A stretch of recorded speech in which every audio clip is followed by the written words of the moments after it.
To no surprise, First Republic Bank and its assets are being taken over by JP Morgan. A month ago, no surprise, our capital remains strong. First Republic Bank tries to reassure after SVB collapse. And keep in mind, First Republic Bank was given $30 billion about 3-4 weeks ago, but apparently this was just not enough. We're going to take a look at what's happening now, but we are also going to determine really why it failed, because the gloom and doomers are going to have you believe that the whole banking system is collapsing. And again, don't get me wrong, I'm a Bitcoiner, so of course this is fantastic hopium for me, right? Because I'm like, oh great, Bitcoin's going to take over. But the reality is that that's not what's actually happening. Okay, the banking system isn't just all of a sudden collapsing. I know, I want to believe it too, but it's not. Okay, so we need to be a little more realistic. We need to zoom out and we need to be objective. All depositors of First Republic Bank will become depositors of JP Morgan Chase Bank National Association and will have full access to all of their deposits. Oh, the banking system disappearing. No, it's just a bigger bank taking over the assets. That's all it is. No, my narrative. Oh, gloom and doom. Okay, anyways. The regulator noted that the failed bank's 84 offices in 8 states would reopen as branches of JP Morgan during regular business hours today. So for people to just understand, First Republic Bank was taken over the weekend, and by Monday morning, they are JP Morgan Chase. That's what happened. The FDIC said it entered into a lost share transaction with JP Morgan. Oh no. According to the agency, the transaction would minimize the disruptions for the failed bank's customers and help maximize recoveries on the assets by keeping them in the private sector. That's just a bunch of bullshit. I mean, that's just a bunch of straight up bullshit. It just, what it does is it's meant to conjure up feelings of, confidence and, hey, look, these guys have this. It's completely irrelevant, to be perfectly honest. I mean, what it is just kind of like putting lipstick on a pig, so to speak. I mean, look, it's still the depositors of First Republic Bank still left in droves, and there was still a mad scramble to move all of those assets over to JP Morgan. And of course, a deal had to be worked out, which of course allows JP Morgan to essentially get the assets for pennies on the dollar. So yeah. So I just want people to keep this in perspective, right? They obviously, the narrative always has to be that, they're looking out for the public. They're looking out for the market. It's very important that we all think this all the time. Now, the big question, why did First Republic really fail? Interesting article out of Business Insider. And I think I actually think it does give an accurate depiction here of what happened. So here we go. Why did First Republic fail? Its core customer base was very wealthy clients who rarely defaulted on loans. But Phil, First Republic still failed. That also meant many held much more than the $250K deposit limit insured by the FDIC. And remember, people, none of us are better than our incentives. Okay, so if you've got $300,000, $400,000, $500,000 in a bank that cannot insure the full amount of that money, you are going to seek another institution that does provide you or claim to provide you that level of security. At the end of 2022, 2/3 of First Republic's deposits were uninsured. I want you guys to really think about that. 2/3, 66% of the funds that First Republic held were not insured. That's how big their customers were.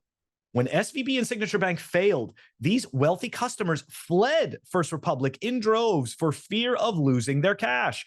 Deposits dropped 41% to $104.5 billion, which we reported in last week's clip.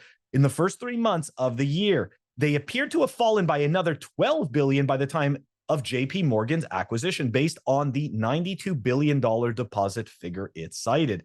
In addition, First Republic sought to woo its wealthy clients with very cheap mortgages. Sounds familiar. I feel like in 2008, there was also very cheap mortgages that were actually being sold to people who couldn't afford them. Anyways, not the same thing, but similar. And we all know how that turned out so well. But we did get Bitcoin as a result. So I guess I'm biased. I guess I think that did turn out well. Anyways, So they were offering these very cheap mortgages when interest rates were at rock bottom, offering interest-only home loans in 2020 and 2021. This included an $11.2 million mortgage to a senior Goldman Sachs executive per Bloomberg. But as the 30-year fixed-rate mortgage rate more than doubled in the space of a year, these mortgages became far less valuable to First Republic than when they were initially offered. The combination of falling deposits and rising losses on its mortgage book doomed the regional lender. The parallels with SVB were a large share of deposits was uninsured, and losses linked to rising interest rates became untenable were stark. So the banking system isn't failing, guys. I know that, listen, I know what it's like, right? We've got all these influencers, right? We've got the Lynn Aldens, the Dylans, the Doombergs, all these people, you know, all these wonderful influencers that just know the macro landscape so well. And again, I am not claiming to know the macro landscape so well. The only difference is that I'm just digging around and I'm trying to be objective, because really, like, at the end of the day, I am a Bitcoin hodler, right? I accumulate Bitcoin, I hodl Bitcoin, and also I pay in Bitcoin for trinkets and, you know, swag, because I'm a giant sucker. So obviously I am incentivized for the Bitcoin economy, but at the same time, I also don't want to have my head all the way up my ass and pretend that something is happening that it's not, so that I can feel better about my hopium. Okay. That's not, you're not doing yourself a service. I'm not doing myself a service by lying to myself. Okay. So the reality is this bank, because of the decisions that they made and market conditions, were a candidate, unfortunately, for failure and to be taken out. Now, the other narrative that I'm hearing is, which I was discussing this actually with Pirate, right? That, oh, you know, they're consolidating in order to move to a CBDC. I even think that as well, to a certain extent.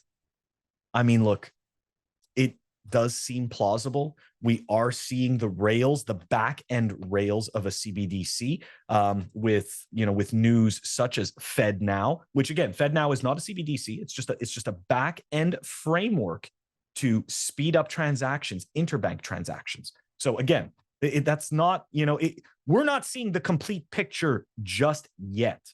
But I do believe that what we are seeing in terms of weakness in the banks, this is no different than previous weakness in the banks that we've seen. We've seen people take on too much risk, and we've seen them do it over a period of time that can truly negatively affect them if they aren't managing that risk. And that is exactly what happened. So look, guys, zoom out, be objective. I know the hopium salesmen are, I know they have the good words. I know that, listening to them makes us feel like, oh my gosh, these people really know what they're talking about. Don't be afraid to do your own research. Necessarily listening to all of those people, that's not research. Okay. That's not actual research. Don't be afraid to go and look things up, right? Read up on these banks, read up on these institutions.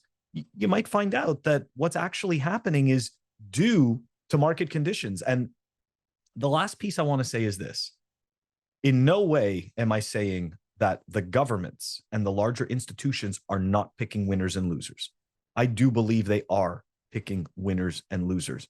But the thing is this, they've been picking winners and losers for 30, 40 years. So this is not the moment where they pick a winner and a loser and all of a sudden the whole system freaking collapses.